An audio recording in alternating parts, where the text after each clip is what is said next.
이번 시간에는 바다에 대해서 생각해 보려고 합니다. 바다. 우리나라는 삼면이 바다로 둘러싸여 있습니다.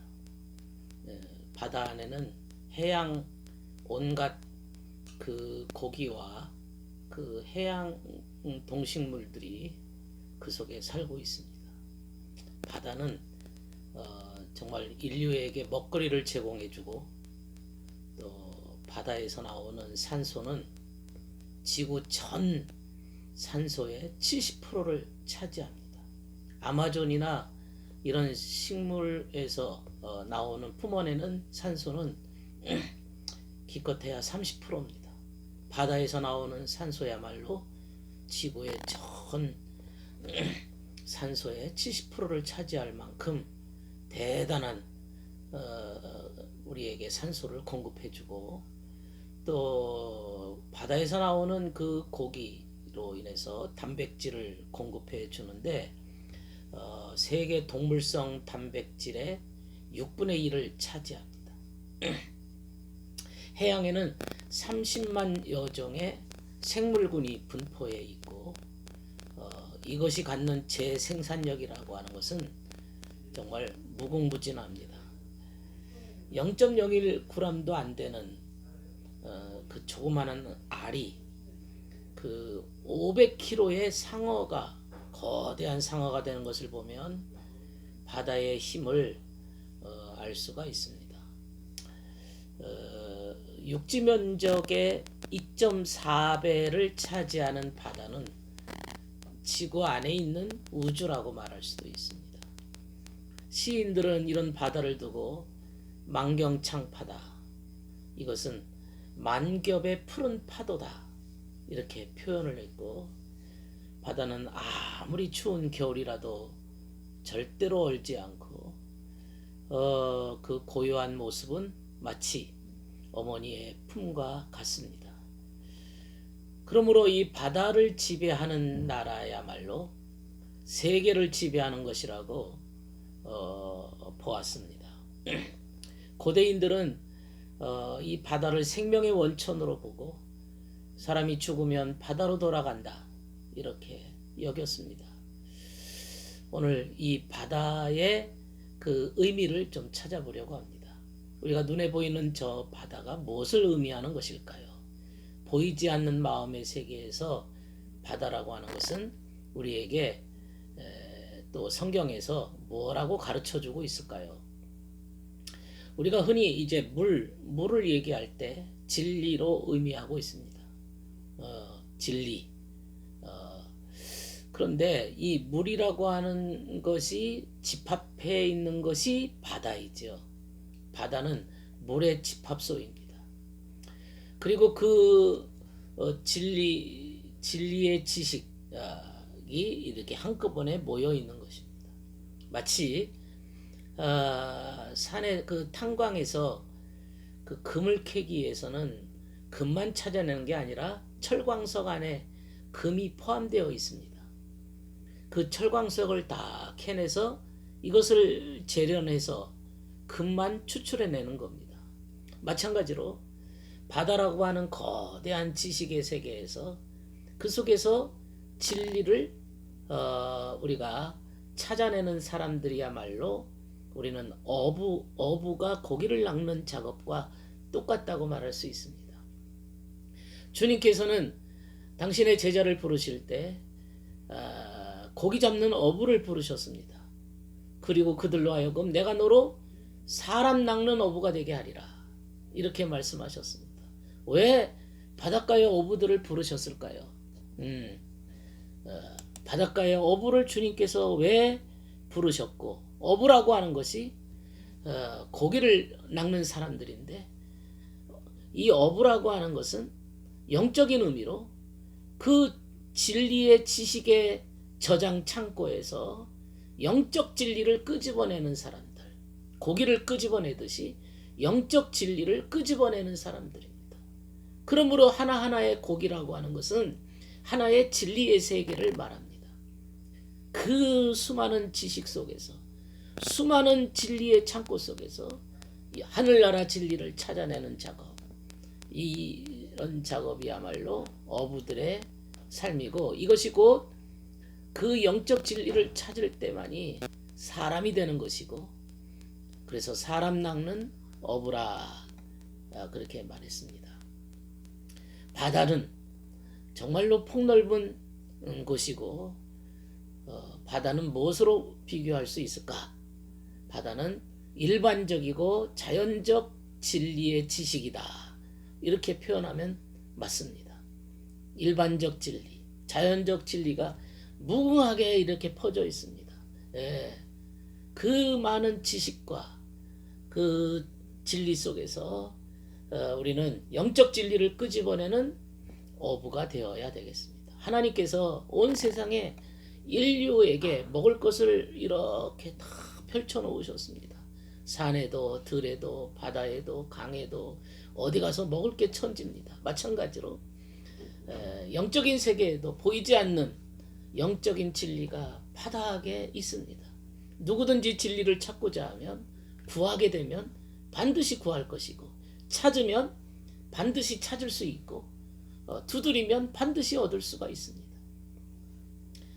그러므로 진리를 구하는 자들은 영적인 어부라고 말할 수가 있겠습니다. 바다는 지식의 보고입니다. 성경 에스겔 선지자는 이런 환상을 보았습니다. 성전 문지방에서 생명물이 흘러서 바다를 치료하고, 그리고 많은 물고기가 이렇게 사는 모습을 환상으로 보았습니다. 에스겔서 47장이죠. 성전에서 흐르는 그 생명수 강이 바다를 치료합니다. 우리 말로 말하면 일반적이고 자연적 진리의 지식을 새롭게 만드는 거죠. 우리의 마음 바탕을 새롭게 만드는 겁니다. 우리가 기존에 가졌던 일상적인 삶 속에서의 지식과 진리를 새롭게 영적으로 변화를 시켜나가는 겁니다. 이게 바로 교회 아닙니까? 교회가 세워지는 장면이죠. 성전 문지방에서 흐르는 생명수 강이 온 바다를 적신다는 것은 곧 그 외적인 바다는 내 마음속에 있는 바다의 세계를 새롭게 만드는 작업이라 할 수 있습니다. 이런 얘기는 요한계시록에도 등장하는데, 하나님과 어린 양의 보좌로부터 생명수 강이 흐른다. 하나님과 어린 양의 보좌로부터, 천국이죠, 생명수 강이 흐른다 그랬습니다.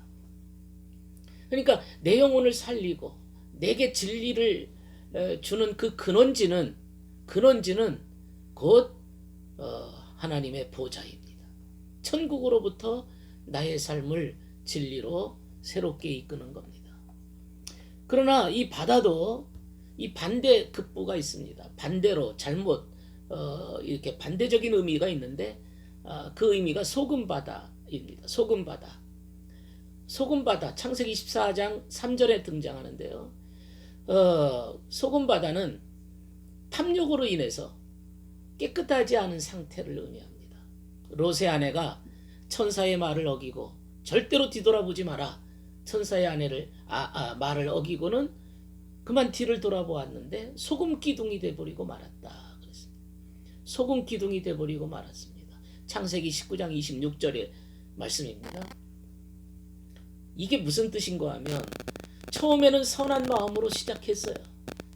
주님을 믿고 주님을 따르겠노라고 약속을 하고 소원을 하고 기도를 하고 결심을 했지만은 그만 세속에 젖어서 탐욕에 젖어서 그만 천국 길로 가다가 방향을 틀어서 세상을 바라볼 때 결국에는 그나마 선하게 살았던 것이 다 무너져 버린 겁니다. 그나마 진리가 다 무너져 버린 상태. 그게 바로 소금 기둥. 여기서 소금 기둥은 안 좋은 의미겠지요. 이것은 탐욕으로 인한 거짓된 상태, 더러워진 상태, 탐욕으로 더러워진 상태가 소금 기둥입니다. 롯의 아내가 그랬다는 얘기죠. 바다는 이처럼 좋은 의미도 있지만은 부정적 의미도 있다는 사실을 알아야 됩니다. 또한 바다는 풍랑이 일어납니다. 성경에 민족들이 바다와 파도의 성난 소리로 인하여 혼란한 중에 곤고하리라. 곤고하게 될 것이다. 누가복음 21장 25절의 말씀입니다. 그러니까 성난 소리, 파도, 이게 뭐냐면 논란과 다툼으로 인해서 풍랑을 일어나 전쟁을 하고 다투고 서로 변론을 하고 말싸움을 하면서 온갖 풍랑이 일어나는 겁니다. 예, 결국에 성난 파도로 인해서, 성난 소리로 인해서 곤고하게 된다. 곤고하게 된다. 우리의 진리의 지식이 온갖 우리의 삶의 원리가 이렇게 거짓된 것이 들어오면 풍랑이 일어나게 된다. 그런 뜻이죠. 바닷물 속에 살고 있는 수많은 종류의 고기가 있습니다. 그 고기가 뭘 뜻하는 걸까요? 아까 어부들은 그 고기를 낚는 것이 영적 진리를 낚는 것이다, 이렇게 말씀을 드렸는데, 바닷속의 고기라고 하는 것은 우리에게 깨달음을 얘기합니다. 그 고기, 큰 고기도 있고 작은 고기도 있습니다. 큰 고기는 마치 어떤 큰 원리를 말하는 것이고, 작은 고기는 작은 원리가 있습니다. 소소한 것 속에는 소소한 원리가 있고, 그리고 거대한 마치 만유인력 법칙을 발견한 뉴턴처럼 큰 원리도 있는 겁니다. 인생에는 그런 원리, 그 수많은 원리들이 바닷속에 산재해 있습니다. 우리는 어부가 되어서, 영적인 어부가 되어서 그런 원리들을 찾아내는 겁니다. 그 엑기스를 찾아내서 내 삶의 원리를 실천하고, 이렇게 사는 거구나, 이런 때는 이렇게 해야 되는구나, 그러면서 원리는 하나하나의 깨달음입니다. 내 마음에 감동을 주고 깨달음을 주는 것들이 바다의 고기라고 말할 수가 있습니다. 제자들이 배를 타고 가다가 호수 저편에 있는 가버나움으로 가는데 거센 바람이 불었습니다. 물결은 사나웠습니다. 그러니까 제자들은 시련을 만난 거죠. 거센 바람이 불고 폭풍이 일어났습니다. 이런 제자들이 경험하는 이러한 환난, 시험은 오늘날에도 많은 사람들이 경험하는 겁니다. 지금도 이런 제자들이 가버나움으로 가는 도중에 그 여정에 만나는 폭풍, 거센 바람은 지금도 많은 사람들에게 삶 속에서 일어나는 환난들입니다. 이걸 피하기가 참 어렵습니다. 성경에 보면 이런 말이 있습니다. 시편 107편에 배를 타고 바다로 나간 그들이 돌풍이 일고 물결이 치솟아 하늘 높이 솟았다가 바다 깊이 빠졌다. 혼이 나서 넋을 잃었다. 그들이 그 고통 중에 울부짖음에 주께서 사경에서 그들을 건져주셨다. 이런 구절이 있습니다. 인생에는 이런 넋이 나갈 정도로, 혼이 나갈 정도로 위급하고 다급한 순간을 만납니다. 길이 없습니다. 방법이 없습니다. 인간적으로 몸부림치면 칠수록 더 마치 늪속에 빠지는 것처럼 문제만 더 발생합니다. 이런 경우에 어떻게 해야 될까요?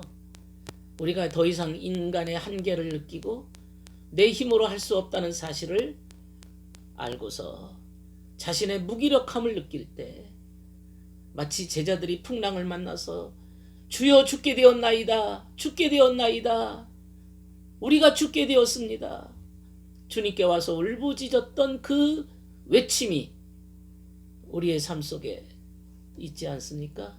더 이상 인간적인 힘으로는 대책을 세울 길이 없습니다. 방법이 없습니다. 이미 절벽입니다. 이미 올 때까지 다 왔습니다. 해볼 대로 다 해봤습니다.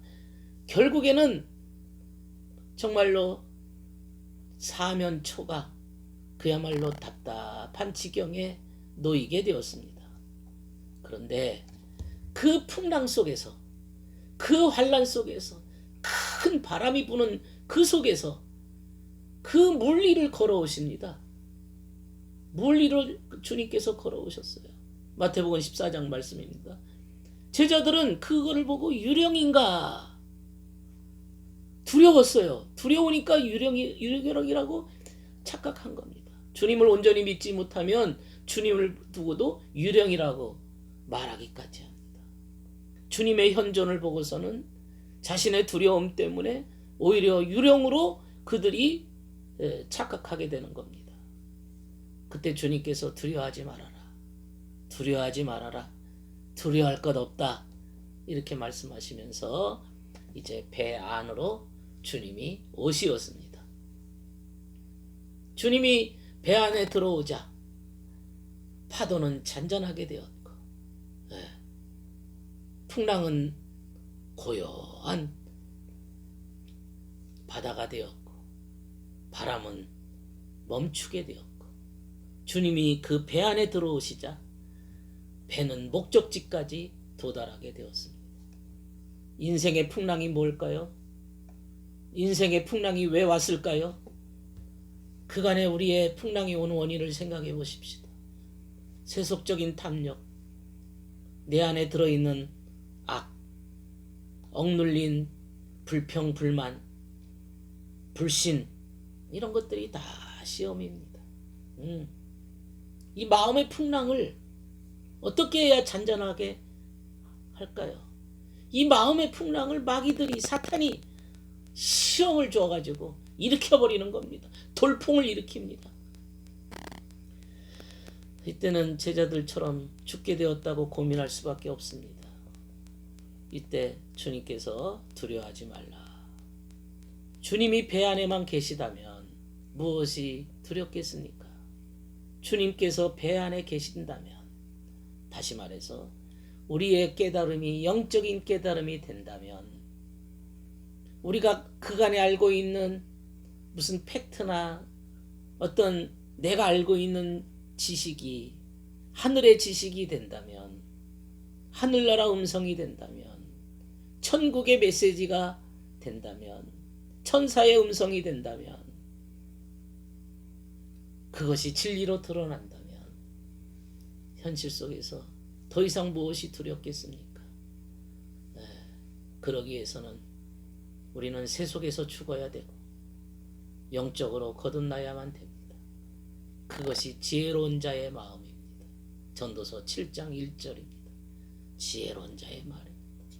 주님께서 바다 곧 큰 물의 파도를 밟으셨다. 큰 물의 파도를 밟으셨다 그랬어요. 주님께서. 하박국 3장 15절에 9절입니다. 마치 모세가 홍해바다를 건널 때도 똑같은 상황이죠. 이제 앞에는 홍해바다가 놓여 있습니다. 그런데 바다가 갈라졌습니다. 출애굽기 14장 16절입니다. 바다가 갈라졌다. 쫙 갈라졌다. 이게 뭘 뜻하는가요? 이거는 그 애국 군병이 그 홍해에 들어왔을 때 바닷물이 그들을 덮어버렸습니다. 그건 또 뭘 뜻하는 걸까요? 그들을 덮었어요. 그러나 주의 백성들이 홍해를 건너갈 때에는 바다가 쫙 갈라졌습니다. 이게 뭘 뜻하는 걸까요? 거짓의 제거입니다. 거짓된 것들이 이제 제거가 돼서, 수술이 돼서 제거가 되어서 하나님의 백성들이 바다 그 지옥 한가운데를 걸어가는 겁니다. 지옥 한가운데를 주님께서 갈라놓으셨어요. 그 부분을 거짓으로 싹 제거시켜 놓고 진리를 따라서 가도록 만드시고, 애국 군병이 쫓아올 때에는 거짓으로 덮어버리는 겁니다. 거짓의 아비는 누구라고 그랬지요? 그게 지옥, 마귀입니다. 마귀가 덮어버린 겁니다. 우리는 이 홍해바다를 보면서, 아니면 우리 바다를 보면서 정말로 진리의 지식을 찾아내는 어부의 작업이 우리의 삶이 되어야 되겠습니다. 감사합니다.